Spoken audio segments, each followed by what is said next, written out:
ओमज्ञानतिमिरन्धस्य ज्ञानाञ्जनशलाकया चक्षुरुन्मिलितं येन तस्मै श्रीगुरवे नमः।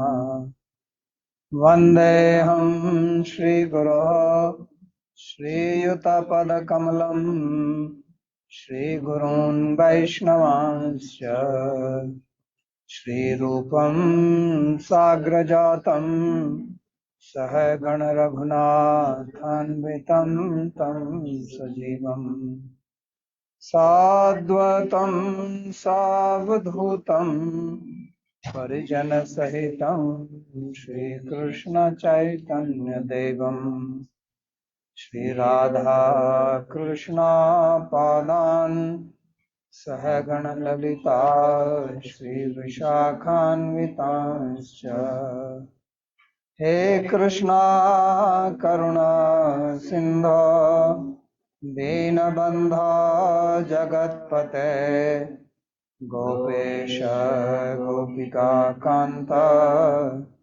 राधाकान्त नमोऽस्तुते। तप्त काञ्चन गौरांगी राधे वृन्दावनेश्वरी वृषभानुसुते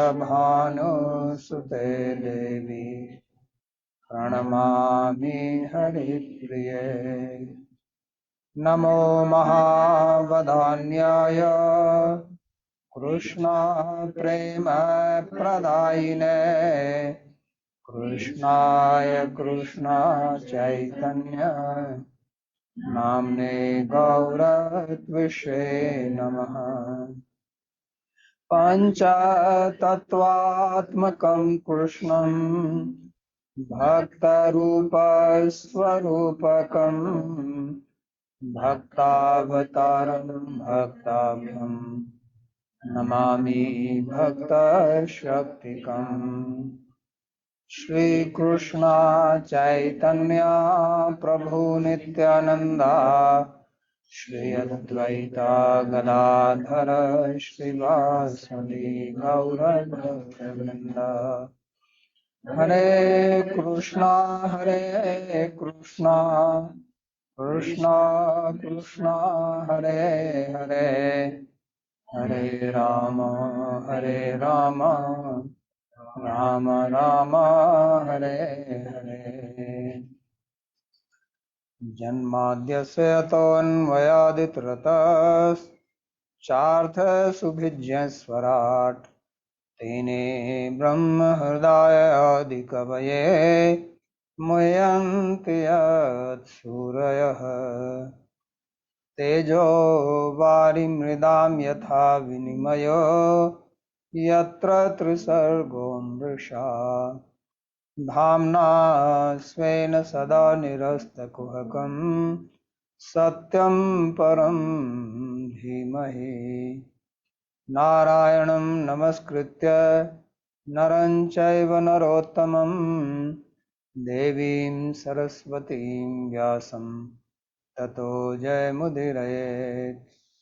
स्वस्ति अस्तु विश्वस्य खलः प्रसीदताम् ध्यायन्तु भूतानि शिवं मिथो धिया मनश्च भद्रं भजतादधोक्षजे आवेश्यतां नो मतिरप्यहैतुकी। आप सभी का स्वागत है। We welcome all of you to this session on Śrīmad-Bhāgavad Gita. पिछले सत्र में पढ़ा था In the previous session, we learned that when Sanjay heard the question of Dhritarashtra, then he started replying, and first and foremost, he described that King Duryodhana, he sees the army of the Pandavas, and after seeing the army, what is his reaction? Sanjay describes that. So, having seeing the army, he goes to his Acharya, Drona, and speaks like this. So, we had studied verse 3, and let's see this again. पुत्रेण तव शिष्येण धीमता। तो उन्होंने आचार्य के पास में जाकर कहा कि So he went to the Acharya and said that, "Oh Acharya, please see सेना को this army of the Pandavas, इसकी व्यूह रचना द्रुपद के पुत्र which has been arranged शिष्य ने की है। by your own disciple Drishtadyumna." So as I said in the previous session, that whatever Duryodhana is speaking now, he has some hidden motive behind that. He's just not speaking like that. He is king. He could have called Dronacharya to him also, but he went there to pay respect, and he also wanted to discuss about the army of the Pandavas. And he addresses about Pandava's army as Mahatim Chamum because he wants to incite Dronacharya. He is intelligent. He is not a fool. He knows that Dronacharya, he has a lot of love for his disciples, especially his main disciple is Arjuna, who is standing in the opposite party. He also knows that actually Dronacharya has nothing to do with this war. What has Dronacharya got to do with this war? He is a Brahmana. Fighting the war is not his dharma. Fighting war is the dharma of Kshatriya. So why should Dronacharya fight in the war?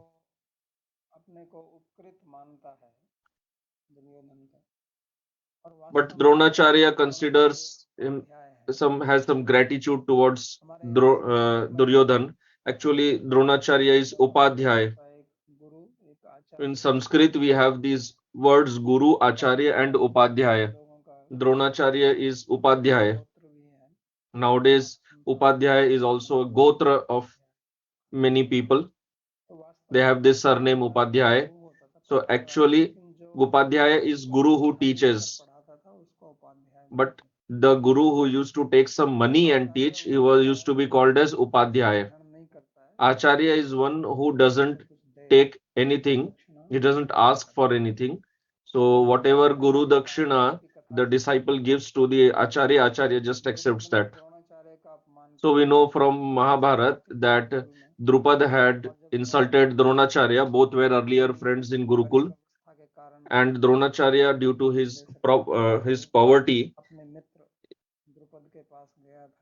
he went to Drupad to beg for a cow, but Drupad, out of arrogance, insulted his friend Dronacharya, even refused to actually recognize him as a friend, and he insulted him too much. So this thorn was there in Drona's heart, and that is why he came to Hastinapur to teach the Pandavas. He wanted to become an Upadhyay so that he can get some wealth and he can take revenge from Drupad. So fighting this war is not his dharma. He is a teacher, he is Guru, Acharya, and extremely learned personality. He knows the Vedas. He is fearless. His only attachment was to his son, because of which he had to undergo all this suffering. Before the start of the war, when King Yudhishthir went to him, then Yudhishthir paid his respects to Dronacharya and begged for his permission to begin the war. Then Dronacharya had replied that I am a slave of money. That's why I am standing here. Otherwise, I have no reason to stand here on this battlefield. He said that I am tied due to wealth. So Dronacharya himself accepted this point that he was attached to wealth, and that's why he was serving Duryodhana. He was receiving salary from Duryodhana and working as Upadhyay. That's why he was bound to stand there and fight the war. He had also told that I am extremely attached to my son Ashwathama, and if I get this news that Ashwathama has died, then I will fall into grief and I will not be able to fight anymore. And Pandavas took advantage of this attachment of Dronacharya to kill him. So King Duryodhana knows all this. That is why he has come to Duryodhana to incite him, to provoke him. He cannot provoke Bhishma. Bhishma is a Maharathi warrior, and in relation, he is Pitamaha, grandsire. So he even chastises Duryodhana. But because Dronacharya receives salary from Duryodhana, although he is competent enough to chastise Duryodhana, he doesn't chastise him. When we take wealth, money from somebody, then we get into an inferior position. Although Bhishma is fighting because he is a Kshatriya, he is a warrior, and he is with Duryodhana, is a family member, so he is fighting, but still his mind is divided. His mind is totally not with Duryodhana. So considering all these factors, Duryodhan approaches Dronacharya and says that I see this huge army of the Pandavas. Why is he speaking like this? Actually, both of them know that the Kauravas army is greater compared to Pandavas army. But big and small is not based on size. War, war cannot be fought simply by strength. It is fought by courage. You just People don't fight war just based on the count of their soldiers. What matters in a war is how much courage and bravery the soldiers and the generals have. The second point is also about envy. Due to envy, whatever others have, we see is it as bigger or greater than our own possession. Because of envy, even small things appear bigger. Due to envy, even if somebody makes a small mistake, we see it as something very big. The size of a hole which is of the size of a needle, it looks like a big fruit, bale fruit. So because of envy also, Duryodhan, the army of Pandavas appears very big to Duryodhan. That's why also he says Mahatim Chamum. Another point, if you see this verse, in this verse, this is Pandu Putranam Acharya. You can also read it and interpret it as the O Acharya of the Pandavas, please say this. So Acharya can be taken separately also. You can say that, O Acharya, please see the army of the Pandavas. It can also be read as, O Acharya of the Pandavas, please see their army. This is another mood of Duryodhan that is being reflected. He could have told Acharya Pandu Putranam, but he is not telling like that. She is using the word Acharya after Pandu Putranam. So this can be another meaning in this verse. Another word that he is using is Drupada Putrena. So the general of Pandava's army is Drishtadyumna.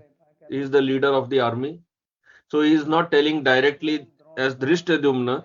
He is addressing him as the son of Drupada, because Dronacharya already had enmity with Drupada. So he is trying to provoke Dronacharya by reminding him of this enmity, so that he should have the enthusiasm to destroy the Pandavas' army. And to provoke him further, he is also telling that Drishtadyumna is so intelligent.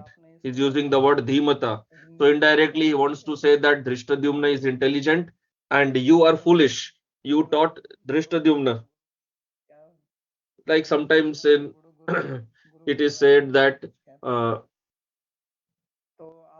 the disciple became Guru and Guru could not advance. So he is indirectly telling that your disciple has progressed more than you. He has become more powerful than you. See what kind of an army he has designed. and all these teachings were imparted by you yourself. So in an indirect way, he is choosing these words to provoke Dronacharya. And this was the meaning behind the words of Sanjay in the previous verse. Why did Sanjay use the word vachana or words? He could have simply told that King Duryodhan said. Why did Sanjay say that King Duryodhan spoke these words? So the purpose of using words in the reply is that uh, Duryodhan spoke very diplomatically. So in diplomacy, you have to choose the words very carefully, and that is what Duryodhan did. That's why Sanjay highlighted that words in his reply. Now, in the next three verses, from verse 4 to 6, Duryodhan he will he is going to narrate the names of the primary generals or soldiers or warriors in the enemy's army. Now, it is not that Dronacharya doesn't know this, but he is just wanting to highlight that see, these we have fear from, these people are our threat.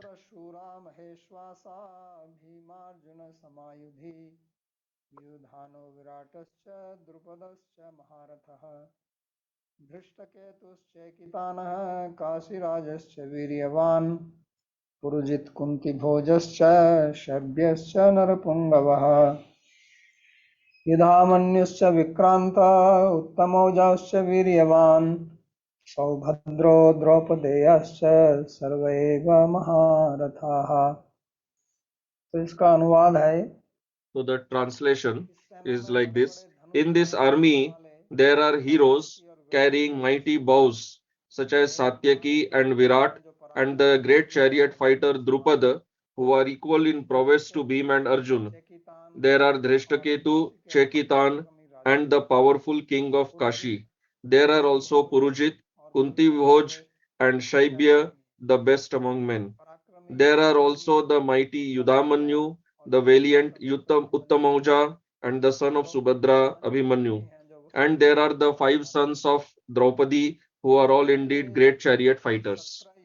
So here there is 17 warriors have been named by Duryodhana, and he is comparing them to Bhim and Arjun. So in that way, actually, he is recounting the names of 19 warriors. So in that, first of all, he mentions that the heroes here, they are equal in prowess to Bhim and Arjuna. So they are equal in prowess in fighting the war. Their strength, their ability, their capability is equal to Bhim and Arjun. Because Duryodhan, the main threat that Duryodhan has, the main fear he has is from Bhim. Because Bhim, he from childhood, Duryodhan had envy and enmity against Bhim, and their age is almost equal. Yudhishthir is senior to Duryodhan, but Duryodhan and Bhim are almost equal in age. Arjun is younger, and Bhim is extremely powerful, and Bhim is a great warrior in the club fight. Duryodhan is also expert in club fight. When Pandavas were in exile in Vanvas for 12 years, that time Duryodhan he went to meet Lord Balaram, the elder brother of Sri Krishna, and learnt the art of club fight, because he knew that one day there will be war, and in that war he will have to fight against Bhim. Bhim is extremely powerful. He is much more powerful than Duryodhan. That's why Duryodhan prepared himself first, because first of all we should never consider the enemy to be inferior or weaker.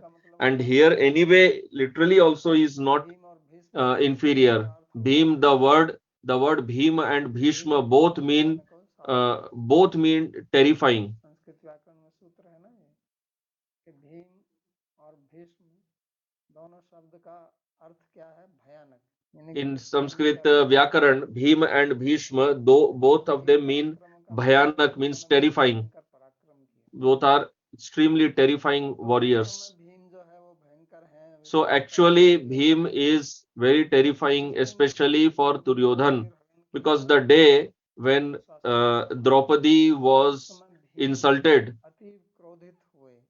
that day Bhim was extremely angry, and because in the anger he could not say anything because he had immense respect for Yudhishthir. He even told Yudhishthir that for some time you walk out of this assembly and I will deal with everyone. So Yudhishthir told him, no, don't do like this. But Bhim was so angry.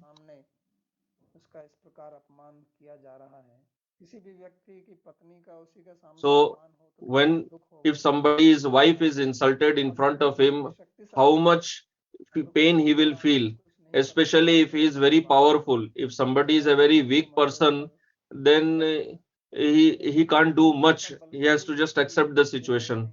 But Bhim, being such a powerful warrior, he could not tolerate seeing Draupadi being insulted. So he was just bound because of his respect for Yudhishthir. So there he took a vow that one day I will kill all these 100 Kauravas and I will tear the chest of Dushasan and I will drink his blood and I will use that blood to bathe the hair of Draupadi. And he actually did this. So Duryodhan was extremely afraid of this vow of Bhima. And Bhim had also taken the vow that one day I will break the thigh of Duryodhan because Duryodhan had told Draupadi that you should come and sit on my lap because you are our servant now. So a royal queen being insulted like this in the assembly, this was a very abominable act. But Duryodhan, out of his pride for of his wealth and property, he spoke like this, and he knew that Yudhishthir could not retaliate because he had lost everything. So these words are very much more dangerous than than weapons. Bhagavan Sri Krishna says that the arrows of uh, piercing words they make very deep wounds, so deep that such wounds cannot be made by arrows and weapons, because these arrows and weapons they can only pierce the physical body, but the arrows of words they go extremely deep within and they can never be soothed. So Bhim knows. So Duryodhan knows that Bhima is waiting to take revenge. That is why, first of all, he takes the name of Bhim. And Arjun, he was so expert in archery that the whole universe knew about that. He even went to Swargalok and he took so many weapons from the Devatas.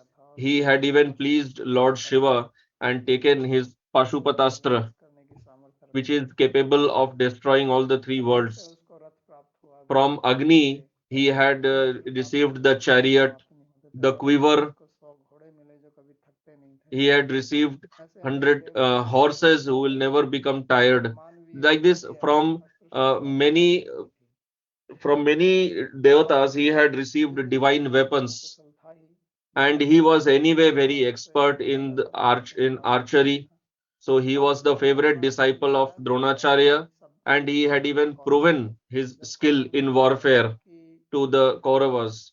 When Kauravas in the Virat Parva, when the Kauravas had gone to Matsya Desh, which is current Jaipur, it was earlier known as Matsya Desh. So Kauravas had gone there to steal the cows. That time, Arjun, he who was playing the role of Brihannala and who was just teaching singing and dancing to the daughter of King Virat. It's a long story. Arjun was playing the role of a eunuch that time. So he just alone he fought against all the Kauravas and released all the cows. That time Bhishma, Karna, Dushasan, Duryodhan all were present, but nobody could face Arjun. And it's not that Arjun had an army with him. He was just alone. So he alone defeated everybody. So this is not something very old. So this was during their exile in incognito of 1 year. This is not something very old. This happened just before this war had started. It is written in Mahabharata that Duryodhan was so much afraid of Arjun that if he heard anybody's name and the name started with A, he used to become afraid. That, like it is said about Ravan, when Ravan heard anybody's name whose name started with Ra, so his heart used to shake, tremble. This was the condition of Ravan. So this is also the condition of Duryodhan. That's why he is telling Atra Shura Maheshwasa. Maheshwasa means they have mighty bows. So earlier, the warriors were even renowned because of their bows. Everybody's bows were not of equal size. The big warrior, the powerful warriors, they had very big size bows, mighty bows. So that's why we know that in Sita Swayamvar, there were many participants who could not even lift that bow of Lord Shiva. It was so heavy. So Maheshwasa here means that it indicates that the warriors are so great that they hold such huge sized bows. That's why he is taking all these names and he's telling all these names that I'm taking, they are all equal to Bhima and Arjuna. That's why we can understand why he told the Pandavas army as Mahatim Chamum. So it is not big in size, but it is big in capability. And the cause is that when Pandavas will fight, they will fight with all their heart, all their intelligence. But as far as Duryodhan is concerned, those who are fighting from their side, their heart is not in the war. Dronacharya is a Brahman, Kripacharya is a Brahman, Ashwathama is a Brahman. The fighting is not their dharma.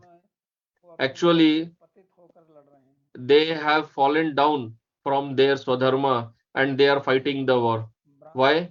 Because Brahmana, he should never do perform any dharma which is below the level of Brahman. Only in the time of emergency, Brahman can do that activity. That is called apad dharma. Apad means emergency. So there is no emergency for Dronacharya, Kripacharya, and Ashwathama. So all these three Brahmanas, they have discarded their Swadharma of being Brahmana. They have fallen down and they are fighting in the war. Because Duryodhan, he is recounting 7 people from their side who are Brahmanas. So this Bhim, Arjun, etc., they will actually retaliate. It is their right also because they have to take their kingdom back. So first of all, it takes the name of Yuyudhan.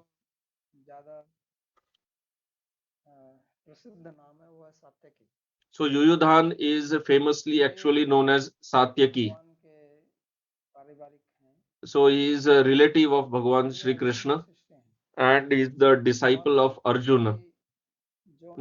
Satyaki in prowess is equal to Arjun.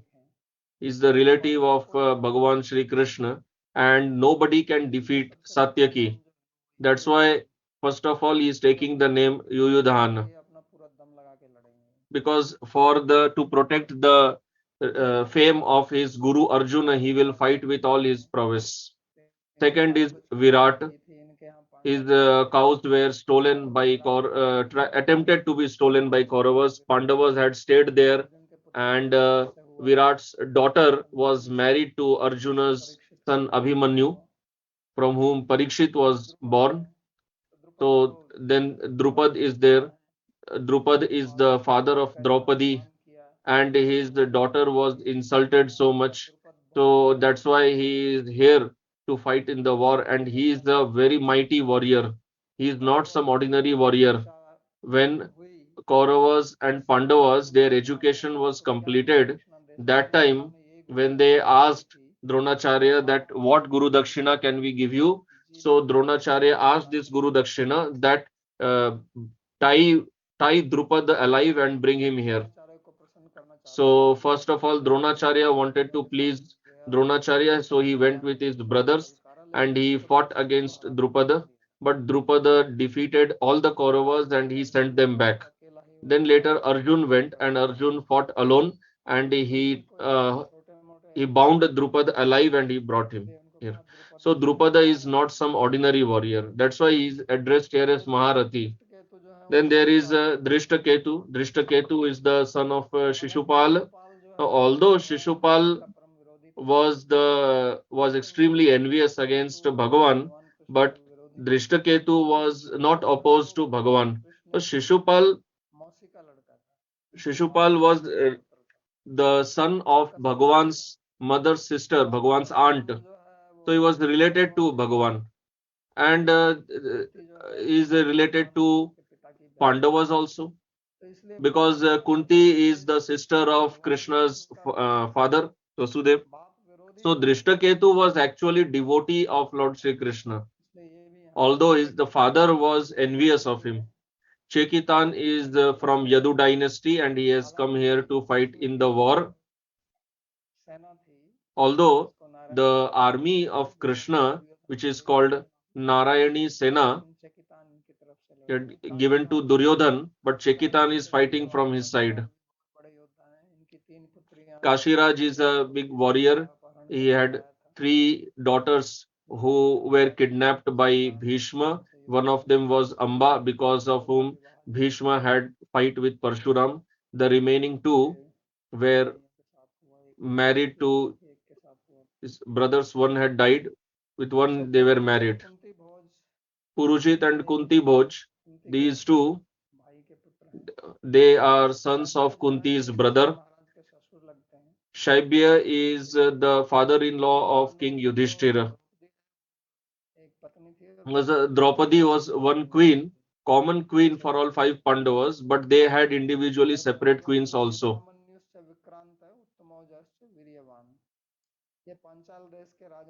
So these Yudhamanyu, Uttamoja, they are the kings of Panchal kingdom. They are actually princes of Panchal kingdom. And Saubhadra is the son of Subhadra. Subhadra is the sister of Bhagavan Shri Krishna, and she was married to Arjuna. So a son was born to her, that was Abhimanyu. And Abhimanyu in this war was the youngest in age. He was just 16 years old at that time, but he was equal in prowess to his father Arjun. When Dronacharya had designed the Chakravyuha and nobody knew how to pierce that Chakravyuha and enter into it, that time Abhimanyu entered in that. So it is said in Mahabharata that this art was known to Arjun, how to enter the Chakravyuha and how to come out of it. And when Subhadra was pregnant, that time Arjun was giving all these descriptions to Subhadra, but when Abhimanyu entered the Chakravyuh, when Arjun was about to describe how to come out of the Chakravyuh, that time Subhadra fell asleep.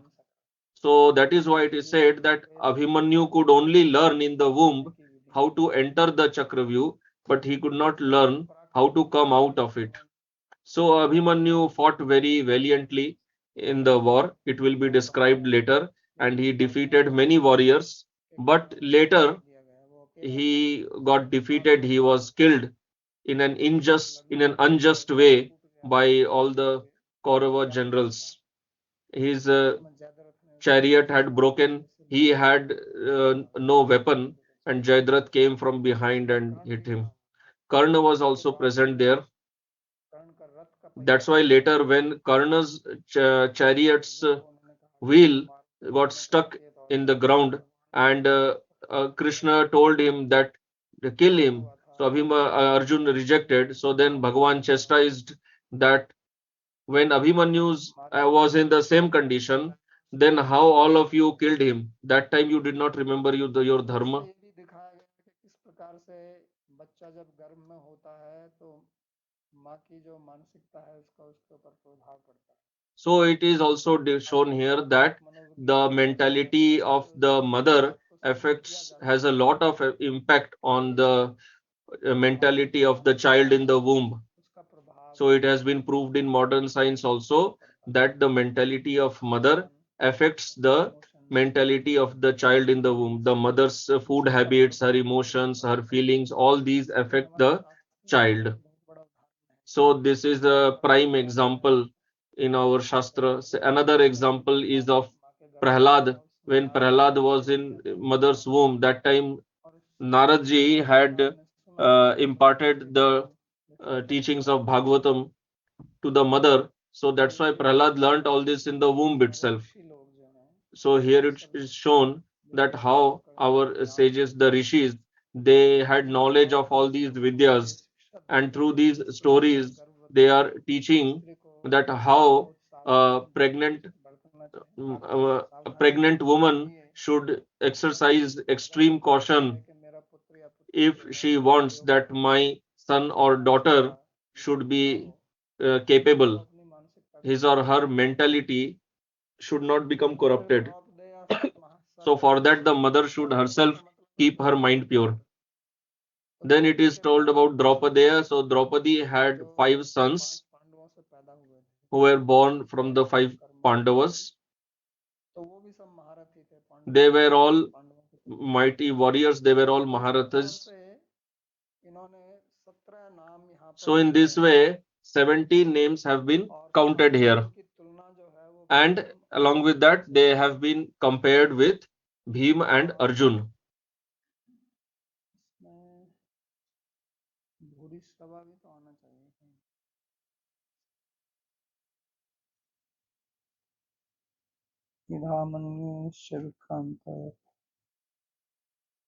अच्छा वो तो उनकी तरफ से है सौमदत्त की.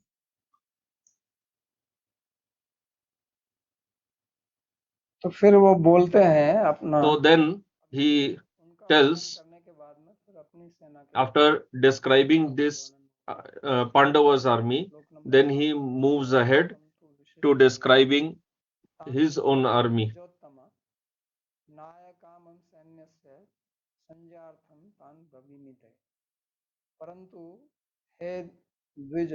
O best of the Dvijas twice born,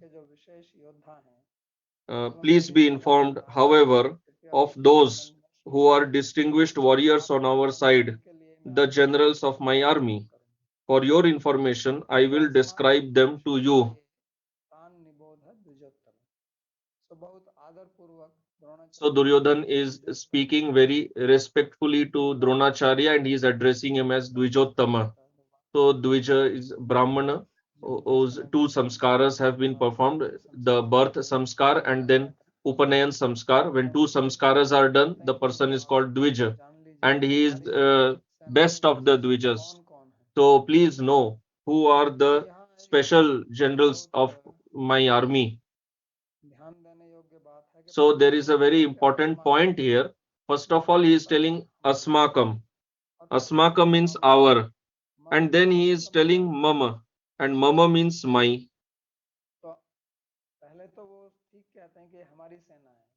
So first he tells correctly that this is our army.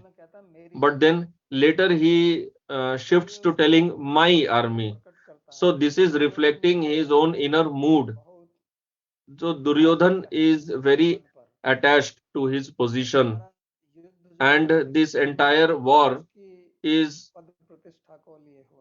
because of the post and prestige of Duryodhan.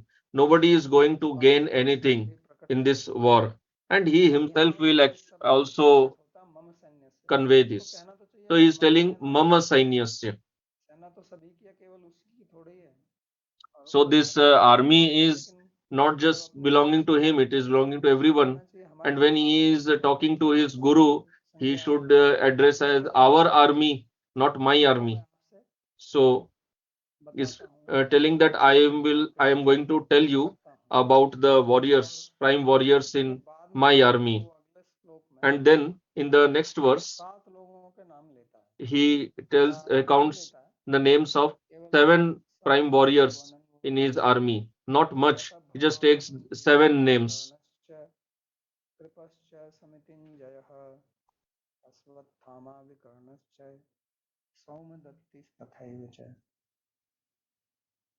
तो बहुत नीति से इन नामों की वो गणना करता है. So with lot of diplomacy, he is taking these names. First of all, he is telling Bhavan, means you. So first of all, he is taking name of Dronacharya, and it is correct also because he is the guru, he is Brahman. But Bhishma is also there, who is elder in age to Dronacharya. And Dronacharya was employed by Bhishma only for teaching the Kauravas and Pandavas. And the general of the army is Bhishma. So with that reason, ideally Bhishma's name should have taken first, because in any army, the general of the army is in the first position. Everyone else is under the general. The general is the main person. In the war, even the king has to agree to the general. Otherwise, what is the meaning of his being a general? So whatever order will be given by the general, everyone has to agree to that. King also has to agree to that.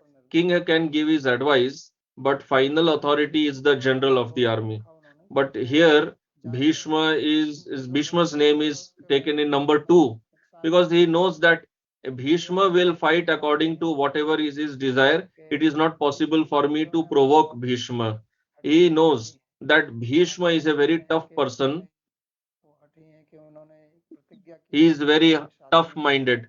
He had taken this vow that I will never marry, I will never sit on the uh, royal throne. So we can understand that how much strong minded is Bhishma. Whatever he decides, he doesn't budge from that. It is very difficult to change the mind of Bhishma, because whatever type of vow Bhishma had taken, that is why his name became Bhishma. Earlier, his name was Devadatta, but he got this name Bhishma because he had taken a very bhishan, very terrifying vow, and he even uh, fulfilled that vow throughout his life. So telling anything to such person is not makes no sense. Whenever he liked, he used to chastise Duryodhana. Especially he had chastised Karna too much. That you are some young fellow who has come recently. What you will teach me? The Karna, nobody knew that Karna is a Kshatriya. He's the eldest of the Pandavas. Actually, everybody thought that he was the son of Adhiratha, was the chariot driver. So Bhishma was also considering him as of Suta Jati. So even Duryodhan did not know. So later, when Kunti went and told Karna, then he realized. So so Bhishma told him, "You are the son of a Suta. What do you know about warfare?" So that's why, especially Duryodhan was depending on Dronacharya, and he told that you are the best warrior. And then in second position he kept Bhishma, because he did not want that Bhishma should feel insulted. We never know, his mind may turn and he may leave the battlefield. But Bhishma is extremely powerful. He could defeat all the 3 worlds. Lord Parshuram, who defeated the Kshatriyas 21 times. There are 3 kundas in Kurukshetra. It is said that they were filled with the blood of the Kshatriyas. So, but even Parshuram could not defeat Bhishma. 27 days the fight continued between Bhishma and Parshuram. But Parshuram, whose Parshu was so powerful, could defeat everyone, all the Kshatriyas, and he used to chop the heads of Kshatriyas. Even Sahasrabahu, Kartavi, Arjun, about whom it is said that who lived on the throne for 88,000 years, he was also killed by Parshuram. All his hands and legs were chopped off. So this Parshuram could not defeat Bhishma. Even though he was the guru of Bhishma, he could not defeat Bhishma. So such Bhishma, Duryodhana doesn't want that Bhishma should become upset. So that's why he is telling Bhavan Bhishmascha. So earlier Bhim's name was taken, here Bhishma's name is taken.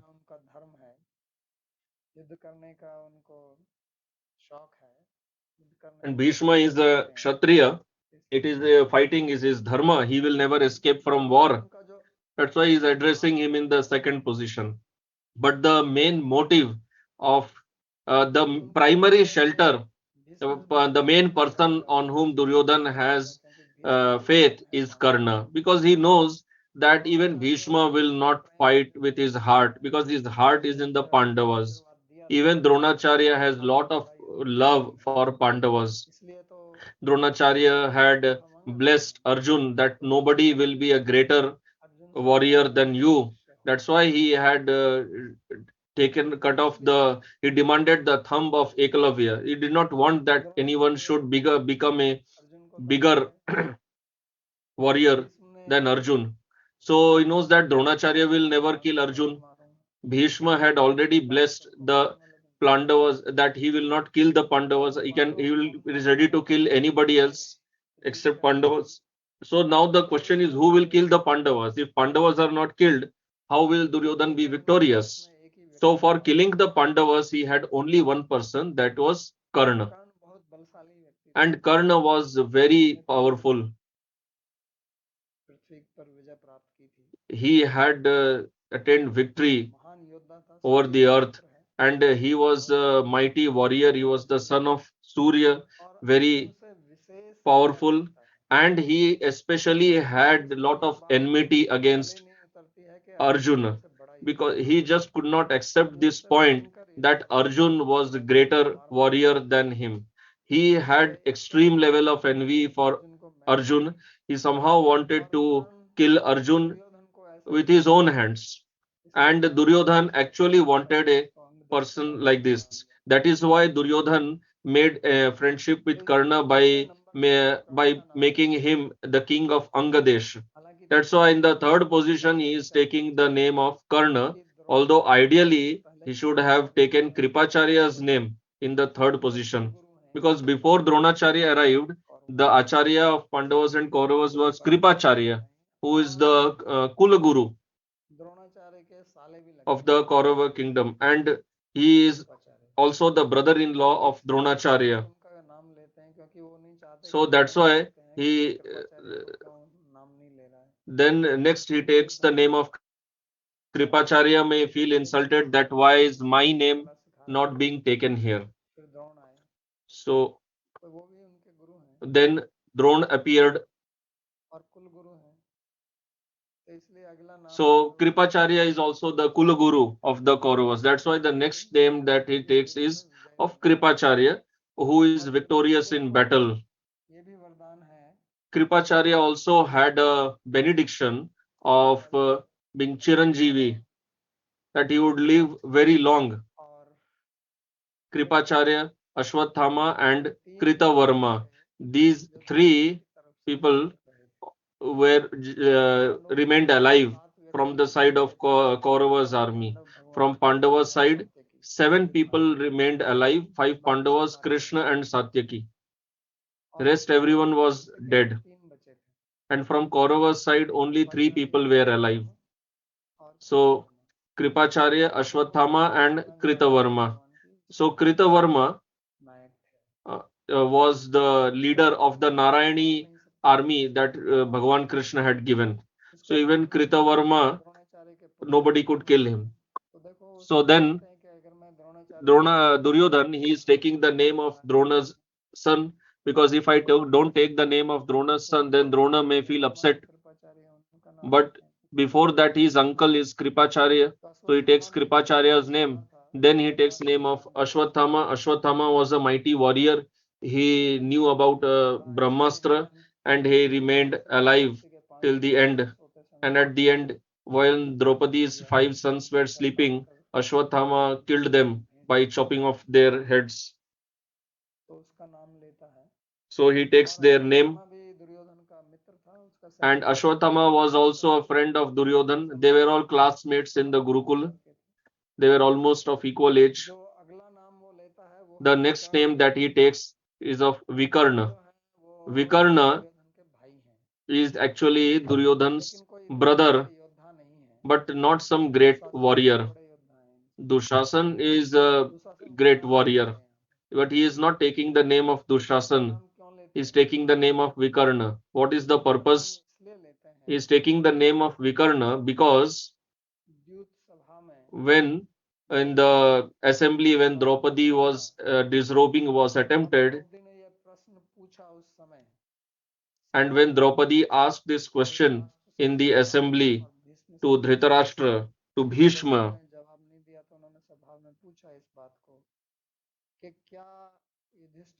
when Draupadi asked that did Yudhishthir had this right to place me as a bet.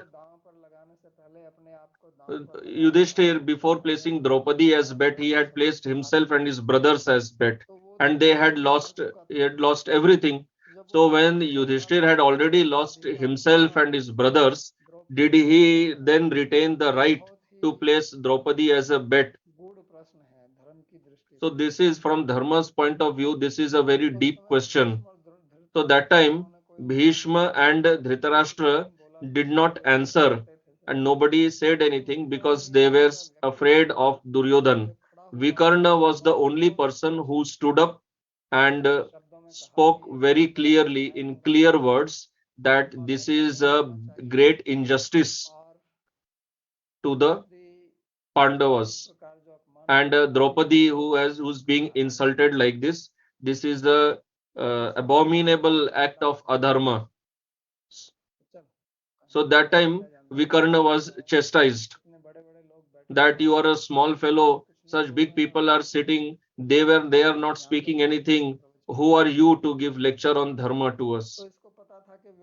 So Duryodhan knew that Vikarna should not leave my army and join the Pandavas army. That's why he's taking the name of Vikarna. Although Vikarna is not such a mighty warrior like others. That's why I explained earlier that Duryodhan is speaking very diplomatically. The last name is of Saumadatti. He is the son of Somadatta. Somadatta is the son of Bahalik. Bahalik was the elder brother of Bhishma's father Shantanu.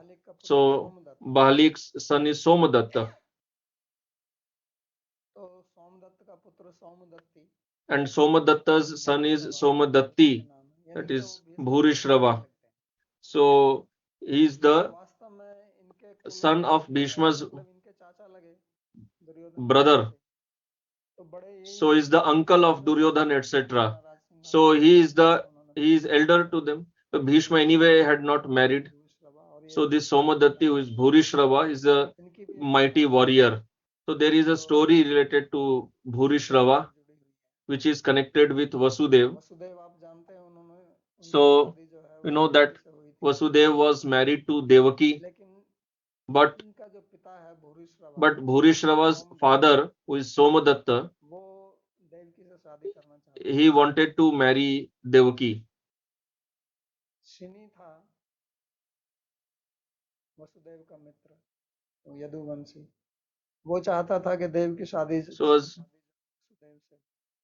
So he did not want that Devaki should be married to Vasudev. So Somadatta was challenged, and there was a wrestling match between both. And in the wrestling match, Shini defeated Somadatta, and he kicked on the chest of Somadatta that get lost from here. You have come here to marry Devaki. Then later Devaki got married to Vasudeva. So Somadatta felt very insulted. So actually, Kshatriyas cannot tolerate insult. So he went and worshipped Lord Shiva, performed lot of austerity. When Lord Shiva appeared, so Somadatta begged for a son who can kill the son of Shini. His father that time, the son of Shini, Satyaki. Satyaki, who is Yudhan, is the son of Shini. So he wanted to kick on his chest and take revenge. So Lord Shiva said, nobody can kill Satyaki. That is not possible. But you can defeat him and kick on his chest. That is this Bhurishrava. So he will fight on the side of Kauravas and is very powerful. And there is a story about Bhurishrava also. Actually, Arjuna had cut off his hand, but still he was fighting. And while fighting, he defeated Satyaki, insulted Satyaki, threw him down and kicked on his chest. And he was just about to chop off Satyaki's uh, head. So Bhagavan Sri Krishna immediately indicated to Arjun that, see, he is going to kill Satyaki. So he cut off the hand of Bhurishrava. So then Bhurishrava felt so remorseful that he just sat there and committed suicide. So that's why Bhurishrava is named here. So these seven names have been counted here. And we'll stop here and we'll continue in the next session. If anyone has any question, you can ask.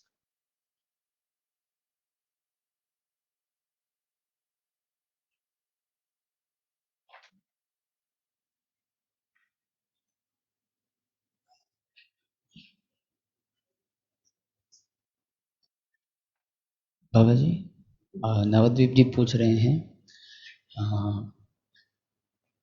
Class के लिए बहुत धन्यवाद बाबा जी। हमने सुना था कि युद्ध से पहले बहुत बातचीत हुई थी और So, question, thank you very much for the class. I have heard that there was a lot of negotiation that happened before the war to avoid the war and became unavoidable due to Duryodhana's stubbornness. I have also heard that Draupadi interrupted Krishna just before the peace proposal, reminding him that how she was insulted. Śrīmad-Bhāgavatam also states that Krishna will make all the assembled Kshatriyas' wife widowed, and Krishna said that he won't let the peace take place.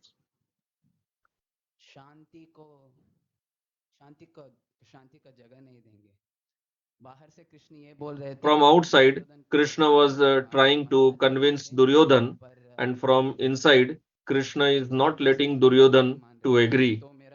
So my question is, did the peace effort lack sincerity? Because Lord Krishna said he won't let it get settled.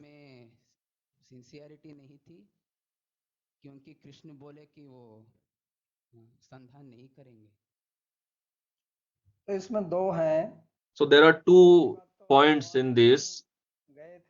First point is that Bhagavan Krishna went with the peace proposal and he tried his best. It is not that he did not try. He even said that this Duryodhan is the root of all this trouble. He is the root of this trouble. So just imprison him and your clan won't get destroyed. So we can't say that Bhagavan was not sincere. But Duryodhan did not agree. So knowingly he said like this. And second point is Bhagavan has appeared here to relieve the earth of the burden. That was the purpose of his appearance, the avatar. So he just assembled all the irreligious, adharmic people here and got them killed, and they all got liberated also. So it is told in Shastra that whoever saw Krishna there and died, they all got liberated. Socialist बोल रहे हैं प्रणाम बाबा जी. In the earlier sessions you spoke about the importance of performing action without raga dvesha.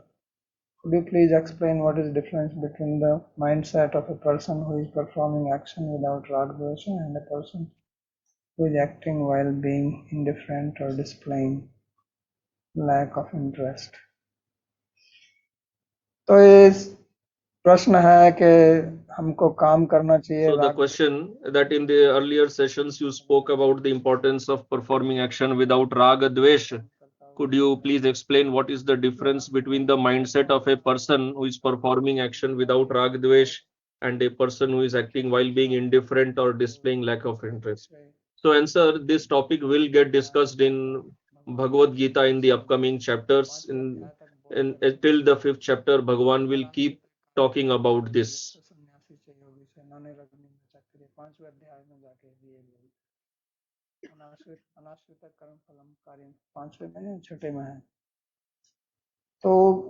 the 5th or the 6th chapter, Bhagavan will speak about that. So he will lay a lot of stress on this. This is the first verse of the 6th chapter.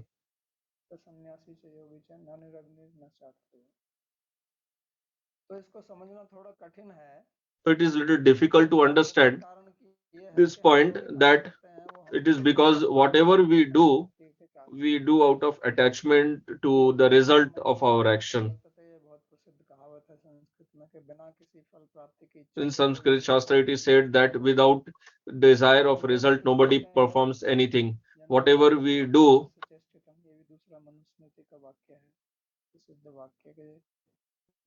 जो भी कुछ करता है वो अपनी कामना पूर्ति के लिए करता है. So it is said in Manusmriti that whatever a person does, he does because of attachment to the result of his action.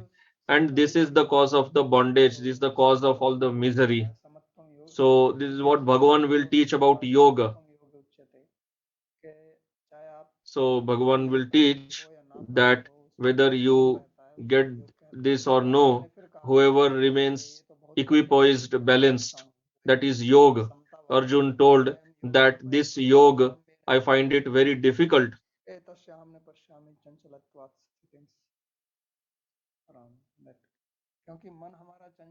our mind is fickle, and that's why it's very difficult to keep it equipoised. It is, even to understand it is very difficult. Unless our mind is not equipoised, we can't even understand how is it possible to keep the mind in an equanimous position. So, but it is possible for the mind to come in equipoised situation, and it works in that position. It is not that. So when Arjun is fighting the war, it is not that he doesn't want to win. He does want to may win, but if he loses, it doesn't mean that he will get into depression. It is not that if he wins, he will be so elated that then another problem will arise. Nowadays, somebody wins a match. I have seen, like in Europe, they have these football, soccer matches. So if somebody wins, in once Germany won, in the evening I had a class. The whole road was filled with people dancing, singing, drinking beer, honking the horns of the cars. We won, we won, we won. It's just a football match. People even break televisions when they lose the match. When there is India-Pakistan match, there is even fight among people when one team loses. So why it happens? It is because we have raga and dvesha. When we work without raga dvesha, we work very powerfully because our mind is actually not disturbed due to the result. There is a very famous book on this.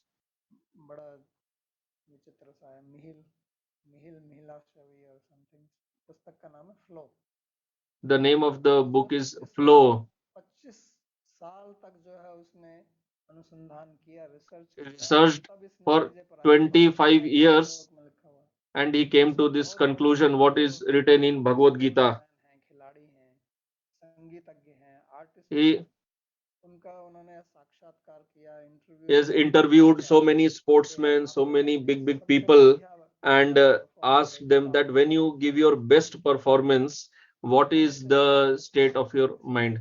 I had studied this book around 25 years back, but I still remember that there's a big sportsman, and he told when I was studying, playing basketball, he said that when I play, nothing happens to me. People are clapping, or uh, they are waving the flags, the cheerleaders, they are hooting, shouting. Says that I don't hear anything of that. My focus is just on the ball, and I just can't see anything else.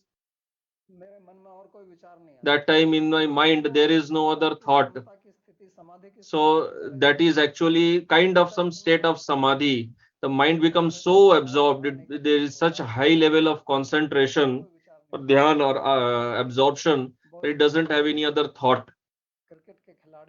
So like this, there was a great cricket player. Very old time when I was in college, I was hearing the commentary. So even the commentator was player earlier. So he was telling that the player who was playing and he made a century.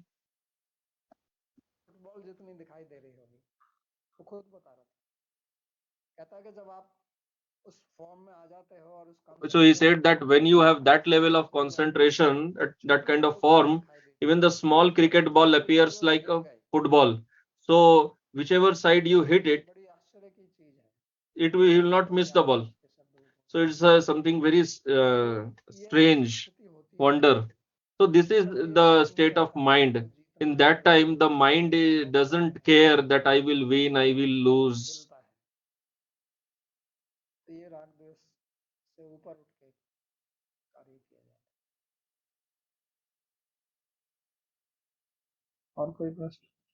So this is how we can rise above raga and dvesh and work. Bhagavati has a question. It is not a dharmic that Dronacharya cut the finger of his disciple to avoid that he was better than Arjuna. Dharma. So the question is why Dronacharya cut off the finger of Ekalavya? Was it not wrong? So dharma is extremely difficult to understand. What dharma we understand, I think it's just some rule, don't do this, do that, that is dharma. Like if you are walking on the road, if you walk on the left side, it is dharma. If you don't walk on the left side, it is adharma.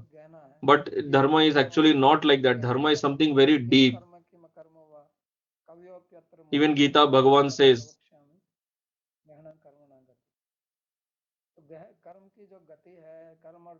so Bhagavan explains that that karma, dharma are same only, and it is very difficult to understand that. So people keep asking why Ram killed Sambhu. So these are very popular questions which are asked, and to understand them, it's, mainly there is the mentality is to criticize, not to understand. So the tattva of dharma is extremely difficult to understand. So for that you have to go very deep into study. So it just appears that is the disciple, he says that and he says he has to give Guru Dakshina. So the Dronacharya asks for Guru Dakshina. Ekalavya had never thought that Dronacharya did any adharma to him. He never thought like that. Even if it was adharma, first of all, Ekalavya would have gone against his guru. He could have protested. The day Dronacharya died, Ekalavya was so angry, and he repented that if I would have had my thumb, I could have shown them what I could have taken revenge against killing my guru Dronacharya. Because he was also fighting in the war. What was the cause behind that? Dronacharya भी धार्मिक व्यक्ति थे. So Dronacharya was also a dharmic person, and these are all adharmic people. Now the question may be asked that why they are fighting against, fighting on the side of Duryodhana. So this was a diplomacy. They actually wanted, these generals, they wanted Duryodhana to die. That's why they are standing on the side of Duryodhana, and they know that Ekalavya will stand on the side of Duryodhana. Dronacharya knew that, and he may be a trouble for Pandavas. That's why he took off his thumb. So if you want that the dharmic people like Pandavas, they should win, so what is a big thing to cut off the thumb? Even heads are chopped off in the war. ठीक है. Okay, quick. बोलिए संदीप. और प्रणाम बाबा जी महाराज.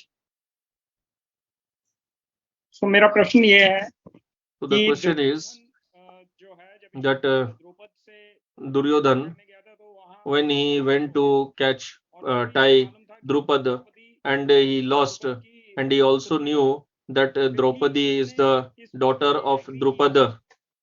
Still he agreed that Draupadi should get disrobed, she should get insulted, and after that, when in the Virat battle also, the Kauravas they lost. Still, during the peace proposal, when Bhagavan came, he told Bhagavan that I will not give the land equivalent to the size of whole of eye of needle. So he lost always, but what was this psychology? Why was he so adamant that he just wanted to achieve, fulfill his desire? So this is adamant behavior. This is the demoniac mentality, that you just care for yourself. What you want, you just adamant to get that. This is what Bhagavan is showing in Gita.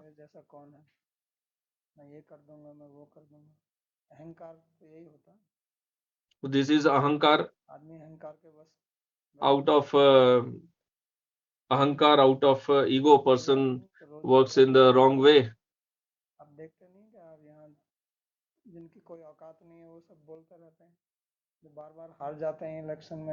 We see among the politicians, those who have no capability, they, even though they lose so many times, still they stand up for winning in the election. Although they don't have anything, even they try to show their power. Because now we have democracy, everyone has the right to speak whatever he likes. These are all out of ahankara.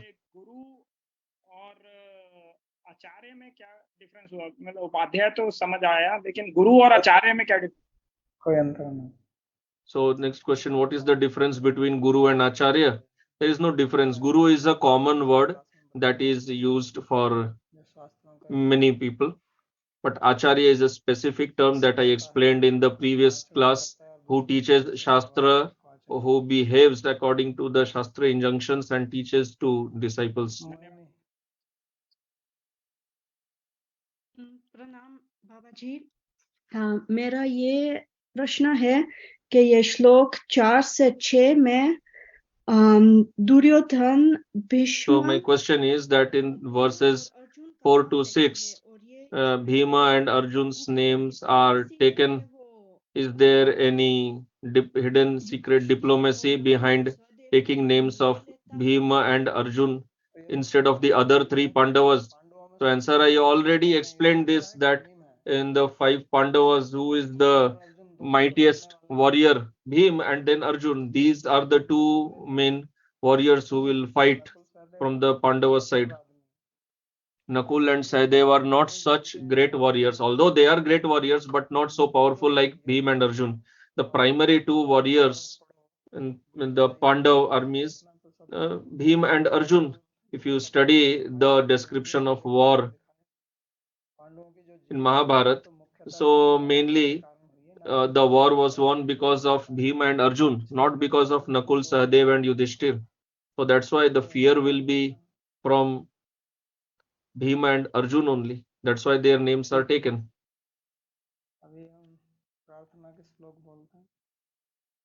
So now we can recite the prayer verses.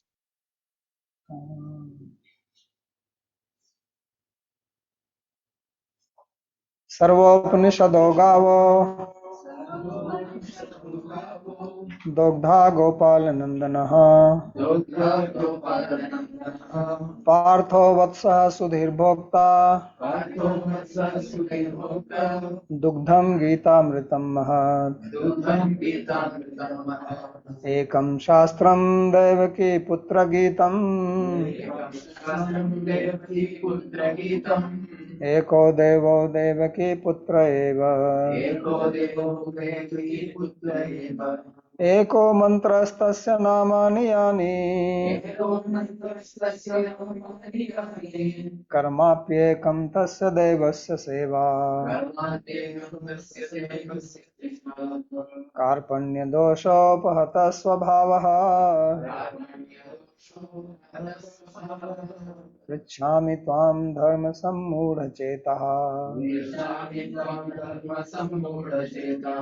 यच्छ्रेयः स्यान्निश्चितं ब्रूहि तन्मे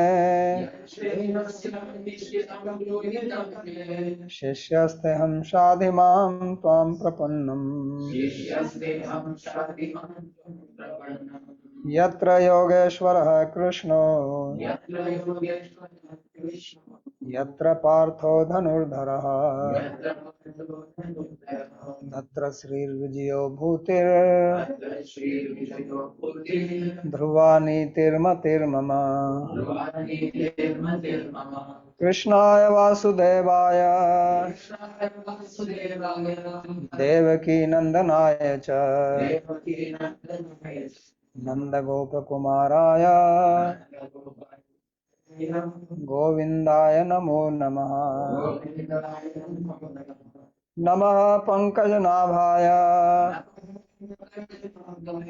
नमः पंकजमालिने नमः पंकजनेत्राय नमस्ते पंकजंघ्रये भवे भवे यथा भक्तिः पादयोस्तव जायते तथा कुरुष्व देवेश नाथस्त्वं नो यतः प्रभो नाम संकीर्तनं यस्य सर्वपाप प्रणाशनम् प्रणामो दुःखशमनस्तं नमामि हरिं परम् हरि ओम तत्सत्।